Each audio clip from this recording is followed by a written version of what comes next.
EP got rejected by a guy who gave her butterflies and wants to know if she should reach out to him. She updates 3 years later painting a love story, but a commenter goes through her post history to reveal a different narrative. So I, 31F, was seeing a guy, 38 meters, for about a month. We went on 7 dates total and slept together twice. He seemed very excited about me in the first 3 weeks, planning dates, kissing, holding hands, and showing general PDA in public. He paid for every meal and activity, and he texted me daily. We had great conversations and everything seemed to be heading toward us happily dating. Then this past week, I suddenly noticed him slow fading me. Yesterday, when I asked if he was available at all this week, he sent me a text apologizing profusely saying he thinks we should see other people. I simply replied while bawling my eyes out, "It's okay. Good luck with everything." I deleted my Bumble account almost instantly after he sent me that message because I was ready to give up, but I remade it today. After swiping a few times, his profile showed up, and I noticed that he had deleted his account and made a new one as well. No idea why, but that shows me he didn't break things off with me for another woman. Of course, like a dork, I still swiped right, holding out some kind of dumb hope that we'll match again. Normally, when I'm rejected by a guy, whether things were going well or bad, I say my little good luck message and move on, but I honestly feel like this guy and I were on the way to something special. I know nothing I say will necessarily change his mind, but for some reason, I really want to send him a message maybe in a week or two after some time has passed. I want to let him know how I felt about him because I never really got the chance to. I had been planning to tell him this week that I was developing feelings for him. He was nothing but a gentleman, very nice, generous, and he made me feel really special for the first time in a long while. I truly feel like he was developing feelings for me too. He proved it with his actions and words, which left me feeling like he was genuine. So for him to end things so abruptly has kind of left me confused. I know people are allowed to change their minds suddenly with no explanation, and he's well within his right to do so. I'd be lying if I said I wasn't hoping the message would get him to change his mind or at the very least, open the door for us to talk more about what happened, but I'm not a complete fool. I know it's more than likely that he will read it and not respond even though we didn't end on bad terms. Even knowing that it most likely won't make a difference, I still want to send it because I really do want him to know how much I like him and appreciated him even if he doesn't care enough to respond. I feel like it would be very cathartic for me and whether he responds or not, it would give me some closure because I will have said everything that's been on my mind and in my heart for the past month. Should I go for it? Or is it a waste of my time? Edit. You are alright. I won't send him anything. I might still write the message as I originally intended for my own personal catharsis, but I will not send it to him. I won't make a fool of myself chasing after someone who told me they weren't interested. If he wants to reach out to me, he will. And if I never hear from him again, which I most likely won't, then that's my closure. Thank you for all the responses, even the ones that were a bit harsh. Update 3 years, 5 months later. About 3 years ago, I made a post asking if I should reach out to a guy I was seeing after he rejected me. The general consensus was no, so I didn't. However, 3 months after I made that post, he actually reached out to me.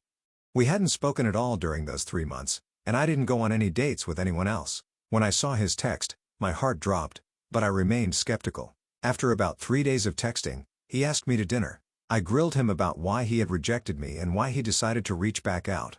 I wanted to ensure he wasn't playing any games.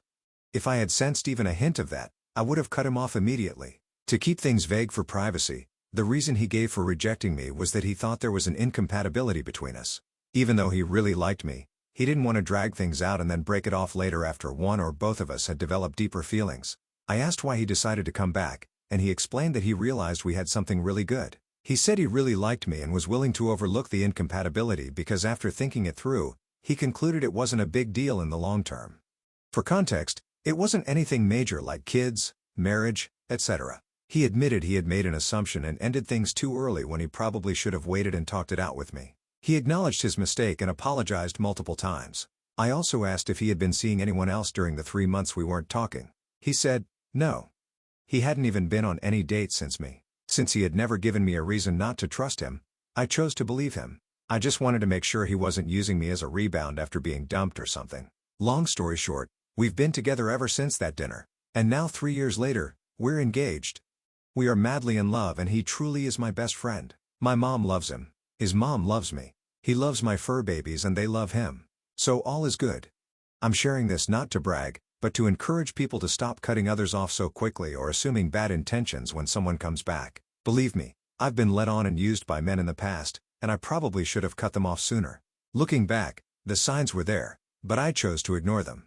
My now fiancé has been nothing but a parade of green flags, but I was still cautious when we started dating. As much as I liked him, I would have walked away if I had seen any red flags. He came to me correctly and didn't play games. He asked me to be his girlfriend without me having to push for it. And he literally told me, I didn't reach out with any intention other than asking you to be my girlfriend. Don't be afraid of being someone's second choice because in a way we're all someone's second choice. If someone comes back, don't assume they have bad intentions unless they treated you poorly to begin with. But if someone was kind, caring, and generous, and things didn't work out the first time for some reason, it doesn't hurt to give it another try. Just make sure they're not playing games. And if they are, leave. Okay, this is really rambling. Sorry, thanks for reading. Edit. I'm still not going to reveal the actual reason, but like I said, it turns out it actually wasn't a major incompatibility, just a bad assumption on his part. If we had truly been incompatible in some way, we definitely still wouldn't be together. Compatibility in a relationship is different for everyone. So what works for some people may not work for others. Commenter. Listen, I'm not trying to be messy or rude about OP, but there's a lot of context about her romantic life left out from her posts, both before and after this instance. TLDR, the impression I get is that she's afraid of being alone, especially because she's over 30, and the man will settle for having her around, but isn't enthusiastic about having her in his life. Outside of her talking about her dogs and weight loss, all of her posts are about her love life. 6 years ago, in r/dating over 30, she complains about being ghosted by 3 potential romantic partners in 2 days. She estimates she's matched with 200 profiles in the past week on 2 platforms without any results.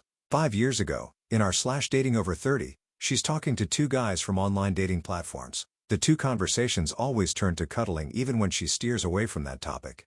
She expresses confusion and seeks confirmation that the guys are trying to get sexual. 5 years ago, in r/divorce, she a rant about how she shouldn't be back in the market and deserves her version of domestic bliss. She says she's constantly getting rejected, but also states that everyone she speaks with is boring. She mentions that when she was married, she constantly celebrated that she wasn't dating anymore. She closes out by stating she'd never get back with her ex, but misses being happy in a marriage. 4 years ago, she wrote the original post about reaching out to the guy who rejected her. 2 years ago, she posts in r/black ladies and r/relationships over 35 about the same topic. She states she's been dating her boyfriend for 14 months and started a conversation about marriage. She's surprised that he's hesitant about marrying her. He says he's not against marriage, but is more scared of the possibility of divorce, attributing this fear to watching his parents' nasty divorce. She's shocked because she assumed he wanted marriage given that his friends and family are all married. She ends by panicking about whether he wants to marry her and wonders if she should give up the desire for a legal marriage to hold on to the relationship. Eep waffles between saying she's not waiting for him and mentioning that part 2 of the conversation is coming soon. The comments are revealing. Neither of them has retirement savings. Opie mentions they won't have kids, but avoids addressing questions about her previous statements that she wanted children, etc. Then she makes various posts about selling an engagement ring. The first post, she's selling an engagement ring to purchase another one that fits her preferences. My opinion, he agreed to marry her and she's buying her own engagement ring. The second post, she drops the price to move the ring quicker. Based on her wording, it seems she can't afford the new engagement ring until she recoups the money from the initial one. This could indicate her financial situation and the level of investment her fiancé has in the engagement, giving him the benefit of the doubt that he's willing to contribute to the cost of the new ring. The third post, she asked for opinions on the different stones she's considering, wanting a moissanite stone as close to a diamond as possible, and post a video of the loose stone she chose. Then 7 days ago, she posted the update to her original post, the one about reaching out to the guy who rejected her.